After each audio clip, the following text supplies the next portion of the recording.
So then we started saying, we would have a segregated school, for example. In those days, we still had the remnants of a segregated school. And we say, well, if these people go to a segregated school, what's going to happen to them when they're adults? Well, we know what's going to happen. You're going to lock them up in a day activity center. You have to, because there's nothing you can teach them in a segregated school that's going to get them ready to do real things in the real world. So we said, well, what is it about a segregated school? Why is it bad? I mean, why is it not right? Why doesn't it lead to where we want to go? And we say there are too many people with disabilities here. They're just too many. Well, how many is too many, we started saying. Well, 10, 5, 3, 4, and we'd argue. And then one day somebody says, in how many people in nature, how many people with severe disabilities are there in nature?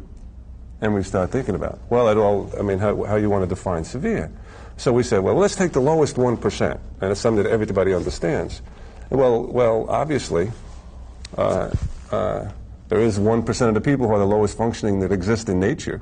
The lowest cats and dogs and trees and people, and so let's focus on them. Now, how many is too many of them in any one place? And we say, well, if no more than 1% exist in nature, then no more should exist in any one environment. And that became one of the second most critical guideposts for us. So then, now stretch that out. I mean, think of that. So, and we're still experiencing the limits of that, by the way. So now, what does that mean if you want to live by the natural proportion?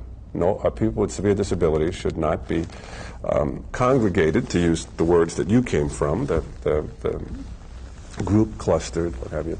Well, that means no more segregated schools. Of course, more than 1% of the kids in the school. That means going to regular schools. And it means no more group homes, certainly no more institutions. It means no more group homes. We want no more than 2 people with disabilities living in a domestic environment.